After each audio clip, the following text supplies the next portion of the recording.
A massive shout out to Burner, who became a channel member. Now, thanks to the global pandemic, the focus has undoubtedly been on aircraft retirements, the departure of staff, and the overall implications to the business in our aviation sector. However, supply chains are one of the most critical areas that may not be as frequently touched on. Supply chains are crucial in the upkeeping of fleets and ultimately an airline overall. Any hiccups and entire processes can be thrown out the window.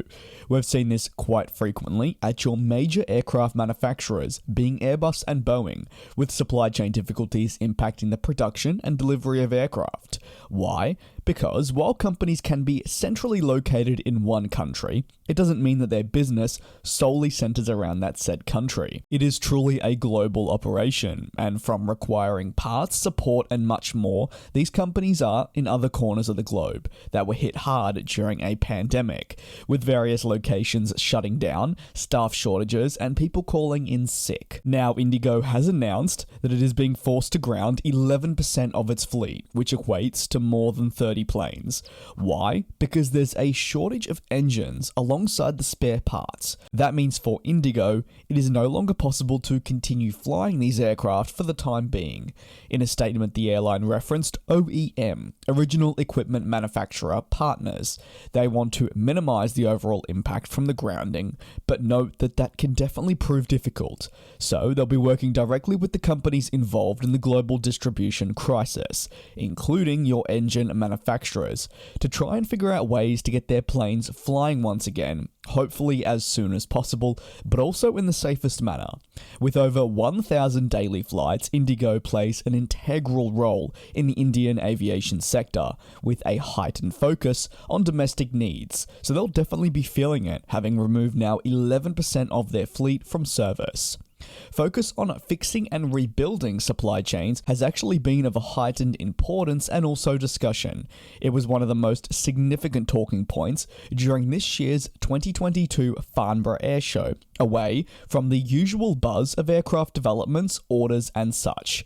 Because the reality is we are coming out of one of the industry's lowest points, and it has left some areas incredibly damaged and also hurting, those being supply chains especially. Indigo will now be discussing directly with also their crucial leasing partners and aircraft manufacturers to determine ways to plot deliveries better for their aircraft.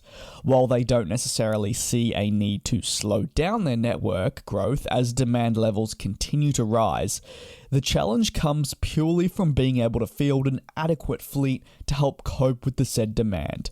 However, therein lies itself a big problem: aircraft deliveries. I'll be getting on to exploring this on my second channel, Globetrotting, in the future. But with consistent delays in aircraft deliveries for most carriers, and aircraft manufacturers definitely feeling the pressure, it's really just been a massive disaster. At the same time, demand has rebounded, so there's positives there, but there have now become new difficulties that have prevented carriers from really seeing a clear road ahead, or should I really just say a stress-free operation, which is yet to arrive. You could definitely make the argument that that is never going to arrive, as it's always stressful to run an airline, but naturally there are times where a lot of issues out of the airline's control do impact them. Now, the supply chain is definitely one of the largest. What are your thoughts on coverage regarding Indigo grounding 11% of their fleet following more supply chain shortages? Do let me know down below in the comments. A massive shout out to all my channel members. You know who you are, and I really do appreciate your kind support on a monthly basis. Do take care, and I will see you next time.